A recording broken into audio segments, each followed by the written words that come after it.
Merci, bonjour tout le monde.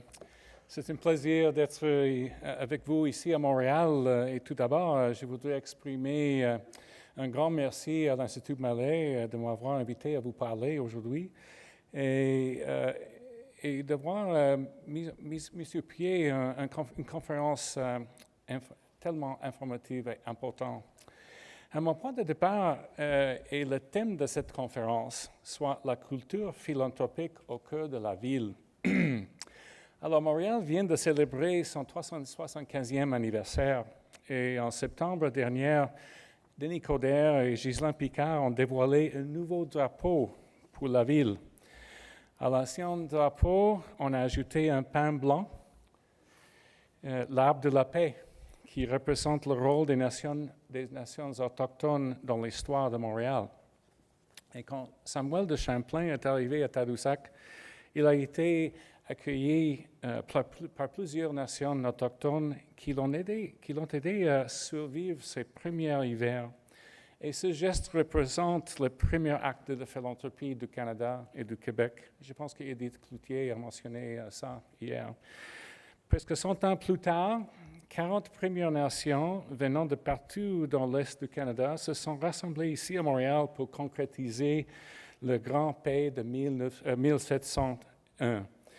Montréal, la terre traditionnelle des peuples Mohawks, a bénéficié, tel que l'a dit Yvan Gauthier, de la forte culture de partage des peuples Mohawks et autochtones. Et jusqu'à ce jour, quand les Mohawks se disent bonjour, ils disent Skanagoa, Skanagoana. Répétez après moi, Skanagonawa, Skanagoana. Skanagoana veut dire, est-ce que la grande paix est toujours en toi? Et la réponse, ha, Skanagoa. Alors, encore une fois, Skanagoana, ha, Skanagoa. Excellent. Alors, la culture où nous trouvons maintenant, c'est une culture en processus de transition.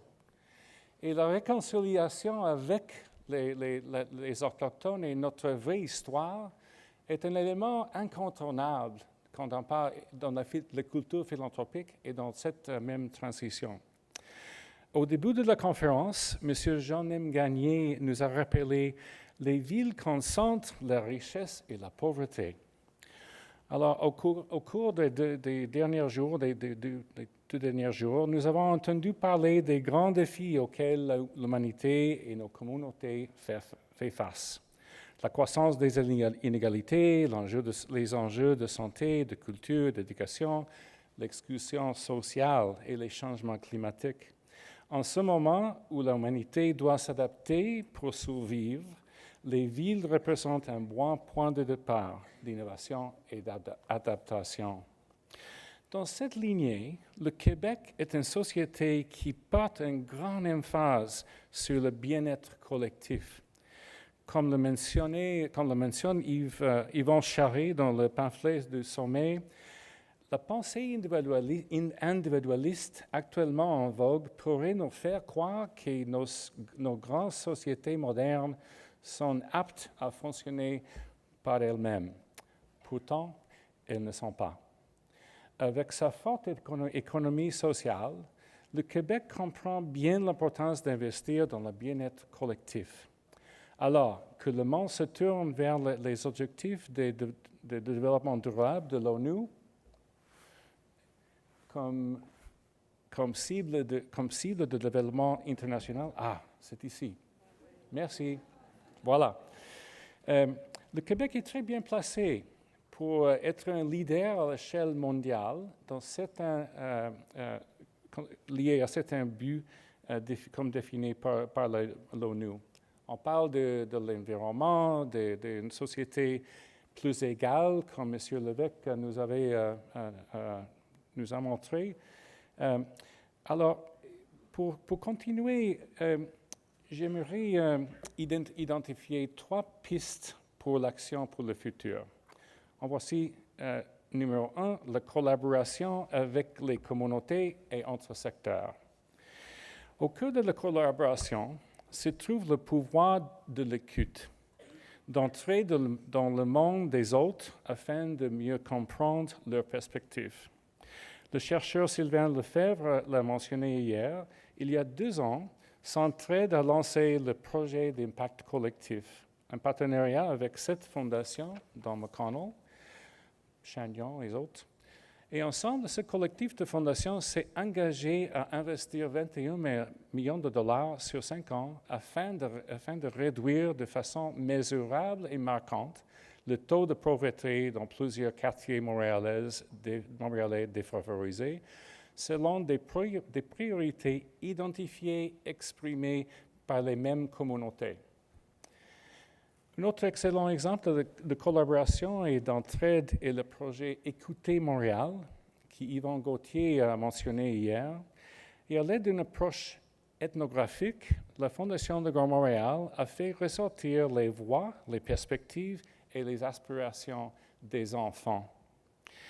Yvan nous rappelle qu'il faut livrer les programmes avec la communauté plutôt que dans la communauté. Et j'adore l'anecdote qui nous a partagé Claude Chagnon ce matin, qu'au lieu de recevoir un dinde qu'elle pouvait manger, une femme préférait recevoir un canari qui peut lui tenir compagnie tout au long de l'année. Claude m'a promis que tous les oiseaux dans cette salle hier seront aussi donnés à cette femme. Merci Claude. Oui. Alors, aussi, il faut mentionner Je vois Montréal, une initiative de la Banque de Montréal qui intègre le soutien pour l'innovation sociale. Je vois Montréal a mené à la création de Je fais Montréal, une plateforme permanente à la ville de Montréal. Quelque chose qui nous montre, la page suivante, nous montre le pouvoir de la collaboration entre secteurs et de l'importance de nos partenaires dans le secteur privé. Un dernier exemple de collaboration que j'aimerais souligner est celui de la nouvelle Maison de l'innovation sociale, que McConnell soutient avec la Fondation Saputo et d'autres. La MIS est un organisme pan-québécois qui a pour mission d'éliminer les obstacles qui se dressent entre une idée à impact social positif et sa mise en œuvre. Ce n'est pas une maison physique, mais plutôt un programme qui voyage de communauté en communauté dans le but de stimuler l'innovation dans les quartiers défavorisés et éventuellement les villes éloignées. Cette chose de la relation entre les grandes villes et les petites villes et les zones rurales est un élément important, je pense, pour explorer plus profondément ici au Québec. On a visité cet été un grand centre très intéressant qui s'appelle les Jardins de Métis dans la région de Gaspé. Il y a quelqu'un ici de Gaspé?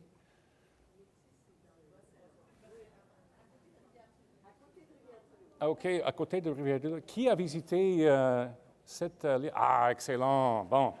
Mais quel bon lieu pour un centre d'innovation rurale. Hein? C'est les relations que le centre a avec la région est très intéressant. Alors, ce type de collaboration requiert patience et beaucoup d'énergie.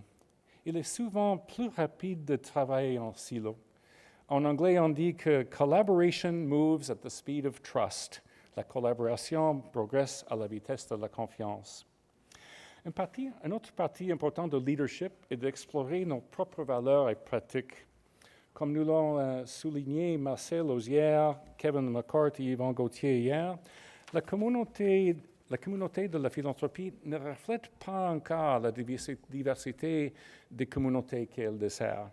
La population continue à se diversifier et la philanthropie doit le refléter.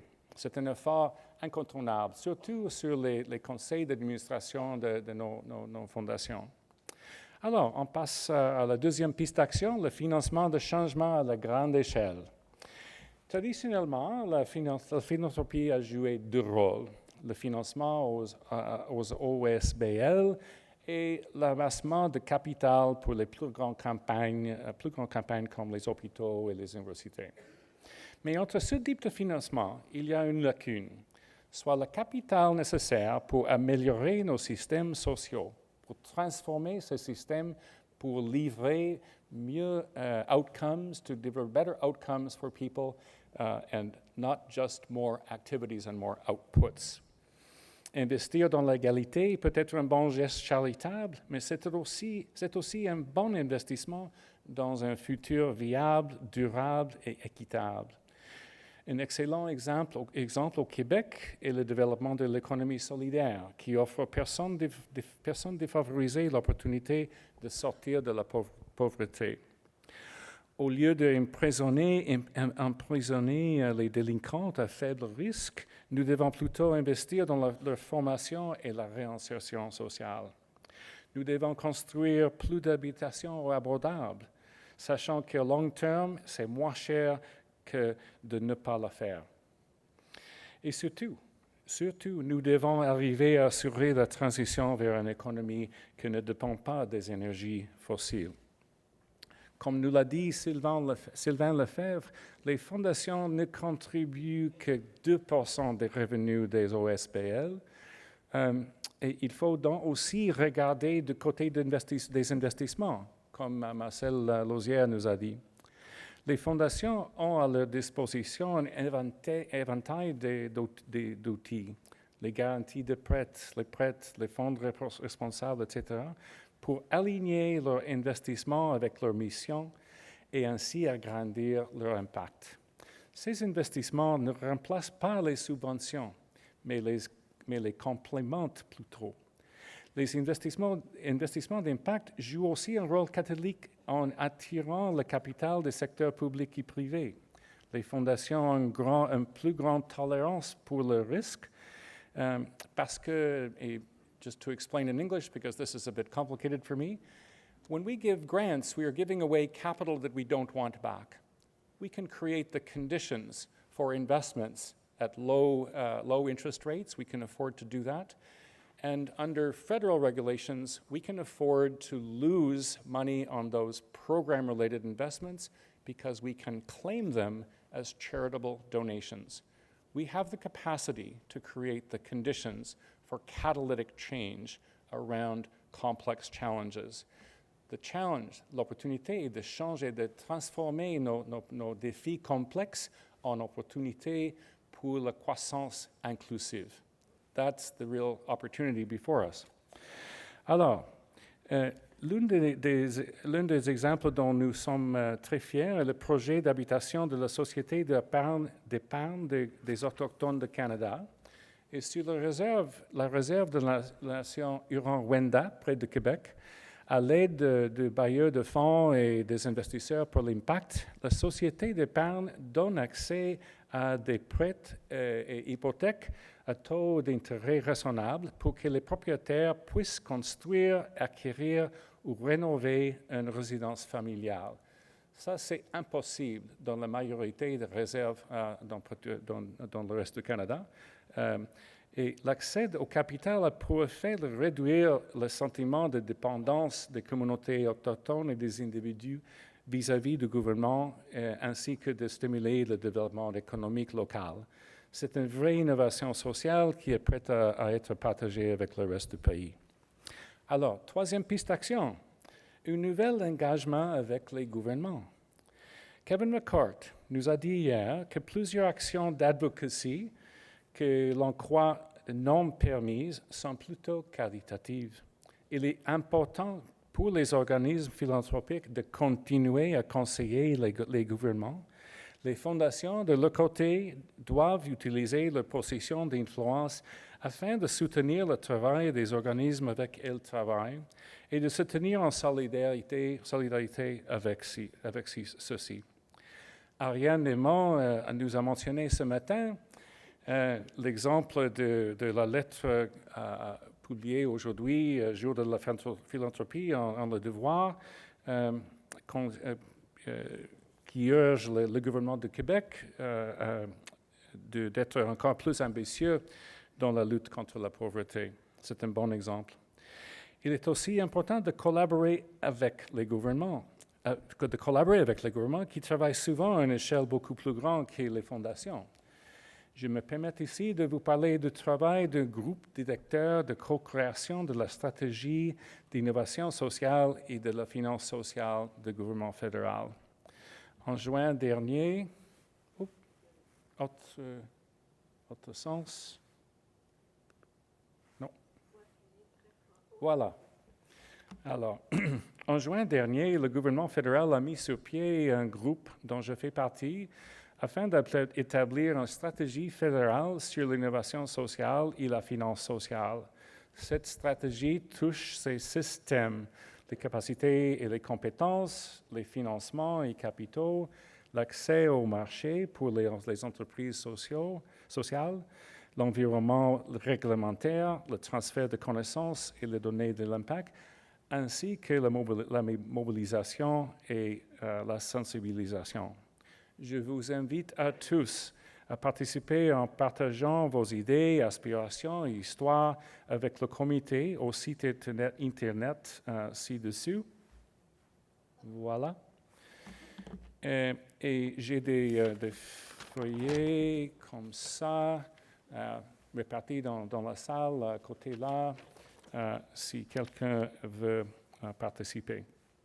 Alors, pour conclure, nous faisons face à d'énormes défis et devons mettre de l'avant le meilleur de nous-mêmes.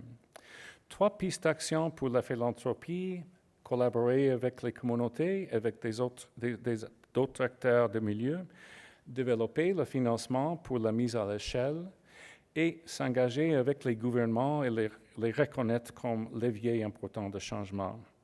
Alors, il ne reste plus qu'à passer à l'action et écouter Liliana Peressa. Merci beaucoup.